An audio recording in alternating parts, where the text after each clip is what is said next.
Welcome back to Cannabis Coast to Coast News. This is the B block or second section of our news program this week. I'm Alaina Pinto. The country of Spain is ready to move forward with a medical program that will be controlled in hospitals and the pharmacies operating in those hospitals. The executive branch of their government, the Council of Ministers, is headed up by Spain's Prime Minister Pedro Sanchez, who made the announcement this week. Medicinal cannabis will be allowed to be prescribed by hospital doctors who have recognized that traditional treatments are not working for their patients.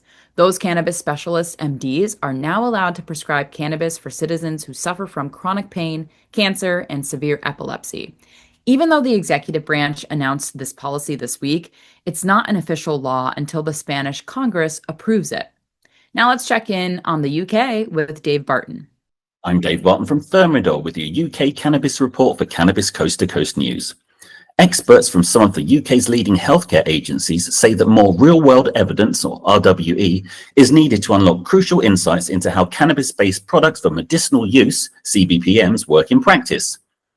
This would help widen patient access and guide clinical decision-making, unlike randomized controlled trials, or RCTs, which are still considered the gold standard in research methodology. The UK's Medicines and Healthcare Products Regulatory Agency, the MHRA, and National Institute for Health and Care Excellence, NICE, have both acknowledged the importance of RWE in filling evidence gaps and speeding up patient access across all new healthcare interventions. Dr. Anne Schlag from Drug Science here in the UK said that RCTs do not lend themselves well to the study of whole plant medicine, and that RWE takes into account larger groups of patients, a broader range of CBPMs, and more medical conditions. That's all for this week's UK report. I'm Dave Barton from Thermidor reporting for Cannabis Coast to Coast News. This is Debi Facey with the Canadian Coast to Coast Cannabis News Report. So what we have in Canada this week is some great news when it came to the pain management. So what we had was a test that they did for a 12-week or 12-month period, which is a year. It was to use the sesame seed oil with a full spectrum cannabis extract, which is most likely RSO. And what they did was they were able to utilize this test and see that over, not only did the pain management actually become way more manageable, avoiding any sort of opiate that are going to be normally prescribed, but it had helped over 500 million people worldwide throughout this whole trial period, which is a great scientific fact, especially when it comes to us creating more pain management, especially when it comes to the cannabis industry. So this is a great thing. The next thing that we have in Canada is that we are now using the overall GSM-1 barcode system, which means that this standard barcode system is going to be something that is going to be a lot easier for more of these LPs and stores to be able to follow along when it comes to their stock, when it comes to their batches, as well as any recalls that have to be done. So when it comes to Canada, this is Debi Facey with your Canadian Coast to Coast Cannabis News Report. Peace. Back in May, Texas native and professional basketball player 35-year-old Jared Shaw was busted for a shipment of edibles he uses as medicine to treat his Crohn's disease. The problem is that Shaw plays professionally in Indonesia, and they have some of the harshest cannabis laws in the world. Now, Shaw may be facing a life sentence at best and execution at worst. We led with that story back in May, and this week, The Guardian scored an interview with Shaw in prison in Jakarta. Shaw explained why he needs the edibles to treat his Crohn's disease. Quote, "There's no medicine apart from cannabis that stops my stomach from aching. I made a stupid mistake. There's people telling me I'm about to spend the rest of my life in prison over some edibles. I've never been through anything like this." Unquote. He added that after just 2 months, quote, "He was at the lowest point in my life, a really dark mental place," unquote. This is Mental Health Awareness Month, and there are many stories being shared by others who struggle with their own mental health challenges, Shaw added. "I felt hopeless and alone. I didn't want to wake up again," end quote. The Marijuana Moment newsletter reached out to the U.S. State Department for a comment on the wrongfully detained citizen, and they admitted they were aware of the situation but couldn't comment due to privacy concerns. Back here in the U.S., cannabis reforms and new laws in Missouri have been applauded by the industry and are some of the most liberal in the country. Now, the state Supreme Court in Missouri wants to make changes to the original rules on the expungement of past cannabis convictions. Those rules were part of the original ballot initiative for legal adult use that passed by wide margin. The changes are already causing some citizens to challenge that initiative on a constitutional basis. In Nebraska, the medical program that has been delayed multiple times actually issued 2 licenses this week. These are the first to be granted in that state after the ballot initiative passed last year. 2 cannabis cultivators got licenses for the medical program. There were 40 applications and only 4 were granted provisional licenses before the 2 cultivators were issued the official licenses to commence operations.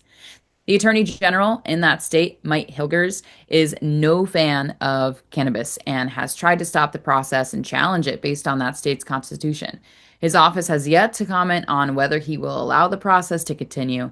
But for now, the first 2 licenses have been awarded, and they will be the first to legally grow the plant medicine in the Cornhusker state. Now let's check in with adult use ballot initiative in Oklahoma with Kimmie Cannabis. I am Kimmie Cannabis from Canna Talk About It with the Oklahoma Cannabis Report for Cannabis Coast to Coast News. The Oklahoma Medical Marijuana Authority has issued both an embargo and recall involving Rocking R Cannabis, operated by Michael William Redis. The embargo began on September 25th and the recall followed on October 10th. The recall impacts more than 60 infused pre-roll and vape products due to improper testing methods. Patients are urged to check the full recall list on omama.ok.gov/recall to see if any products they purchased are affected and the action to take. In other news, the Oklahoma Bureau of Narcotics seized over 14,000 marijuana plants and made 2 arrests at a Holdenville grow site during an ongoing investigation.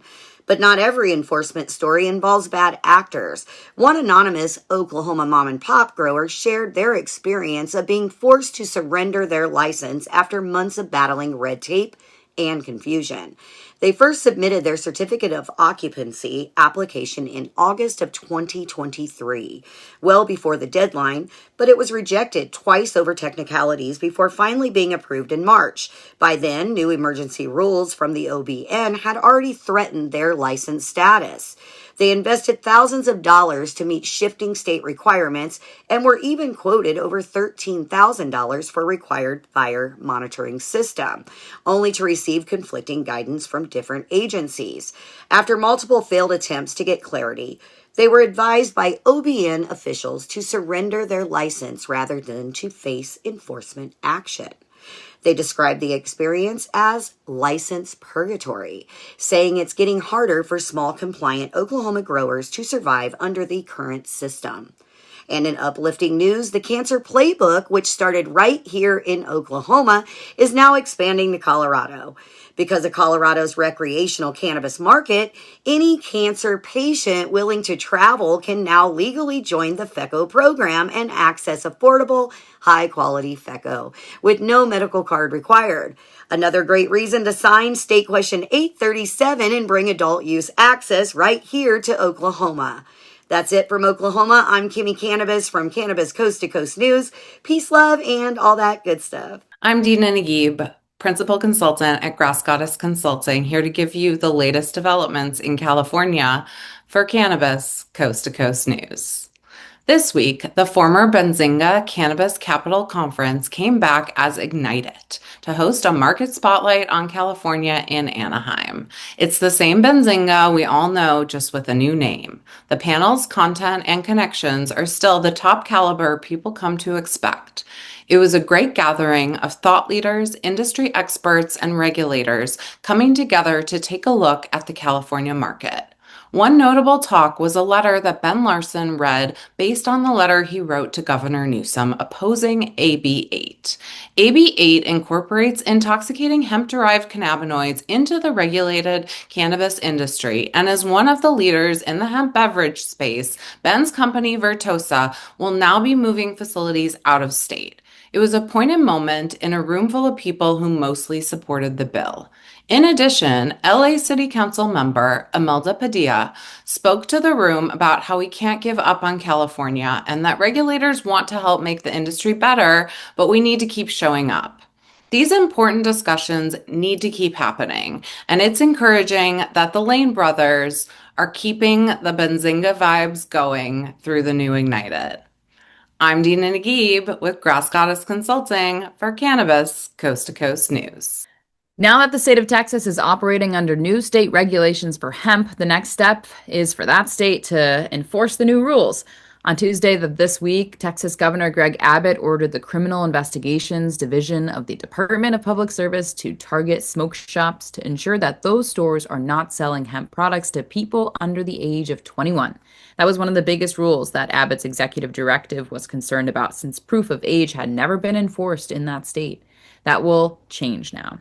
No changes in Nevada, but plenty of news from tribal lands who are now operational in many states. Here's Tina Tasaka.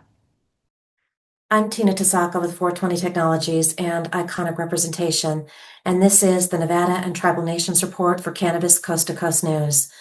A Las Vegas man, O. Ryan Brooks, 27, faces charges after a hit-and-run crash near the intersection of Eastern Avenue and Owens Avenue that killed 12-year-old Christopher Suarez. According to arrest reports, Brooks admitted he smoked marijuana from a THC vape pen shortly before the crash, then smoked again after, saying he knew he was going to jail. The collision occurred in a marked school zone just before 7:40 a.m. Brooks is being held on $250,000 bail and faces multiple felony counts, including DUI, causing death, and leaving the scene. Senator Tom Tillis, Republican, North Carolina, urged U.S. Attorney General Pam Bondi to ask the DOJ to investigate the Eastern Band of Cherokee Indians over their cannabis operations. At a Senate Judiciary hearing, he accused the tribe's cannabis marketing of preying on younger people, citing promotions like pumpkin spice flavors and an ordering app. In response, Eastern Band of Cherokee Indians Principal Chief Mitchell Hicks defended the operations fully legal and accused Tillis of misrepresenting the tribe's practices. That's it for the Nevada highlights and tribal nations. I'm Tina Tasaka with 420 Technologies and Iconic Representation for Cannabis Coast to Coast News. In Massachusetts, it certainly didn't take Shannon O'Brien long from retaking control of the Cannabis Control Commission. Not only did she stop the progress towards social consumption lounges and regulations, but now she revoked the license of a dispensary that had already closed for many other issues. But this is the first time a license has been officially revoked. Here's Curtis Emery with more from the Bay State. I'm Curtis Emery, a bud tender from Resonate in Worcester, Massachusetts, with the Bay State Report for Cannabis Coast to Coast News. A breaking story here in Massachusetts, troubled cannabis dispensary Elevate in Athol, Mass. has been given its final notice by the CCC, which officially revoked its license to operate in the state this month. Elevate in Athol came into some legal trouble in 2023 with the CEO being accused of abusing employees and with stark non-compliance with the CCC, essentially disregarding any sort of guidance offered by the regulatory body. Was given multiple warnings to cease operations, which led to an extreme video that was posted on social media, which threatened harm and death on past employees and their families. Elevate seemed to have stopped operating, but it wasn't until August 2025 of this year that the CEO applied to be part of the state's social equity program. It was then that the CCC realized that this man was still trying to operate in the state regardless of what happened in 2023, prompting the regulatory body for the first time in this Commonwealth's history to revoke the license of this dispensary. Also in the news, House Bill 159, an act to end discrimination against employees who use cannabis illegally in the state, has passed its second reading in the House. It goes on with third reading. It will also move on to continue its path to be or not be law here in the state. The bill essentially aims to make sure that adult use cannabis is not going to affect your employment. You cannot be harassed or barred from employment if you're using cannabis legally and within legal means, and it doesn't affect any sort of licensure that you might need for the job. I've been Curtis Emery with the Bay State Report for Cannabis Coast to Coast News. That will do it for the B block, but we still have one more section to go, including stories from Illinois, California, and Doug Miller's High on Wall Street report. We'll see if that rally from last week with the cannabis stocks was sustained, or did the stocks go back to where they were before the president posted a CBD and healthcare video on Truth Social. Cannabis Coast to Coast News continues after this break.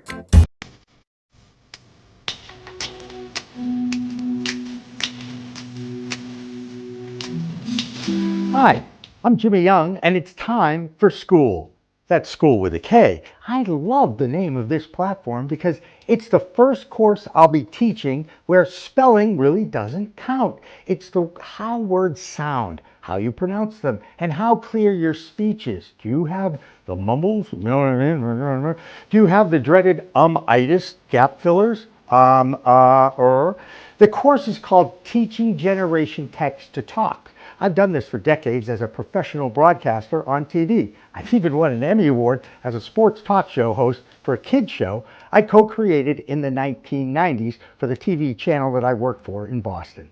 I've mentored hundreds of young people on their journey in the broadcast community, and I'm sure some of them will join me to share what they are doing now. And the whole idea of this is to get people to listen when you talk and to get them to understand you. I use the decades of experience I have in broadcasting to share the tools and exercises that will improve your oral communication skills, even the nonverbal ones. You know, many speech experts believe that 90% of communication is nonverbal. Do you make eye contact? Do you talk with your hands, like I do? Is your handshake firm or wimpy? All these skills will help you build your confidence by putting the phone down and actually talking to people. Do you have a personal elevator pitch? Who are you? Where are you from? What do you do for a living? What distinguishes you or differentiates you from others who might be applying for the same job? I've got 10 one-hour lessons that I'll be offering to individuals or in groups of 5. I call the workshops EPIC. That's E for enunciation, P for pronunciation, I for inflection, and C for cadence. I'll also be offering a free 1 hour, once a week call-in show where you can just join me to ask any questions you want. I've got a background in sports, so I love to talk about that, but I've also built a network for one of the most controversial industries in modern society. That's right, it's the cannabis industry. I'm the executive producer of the nation's only TV news-style show called Cannabis Coast to Coast News with the very talented Alaina Pinto. Now, it's all about learning how to talk, to speak, to communicate like a broadcaster. It's epic!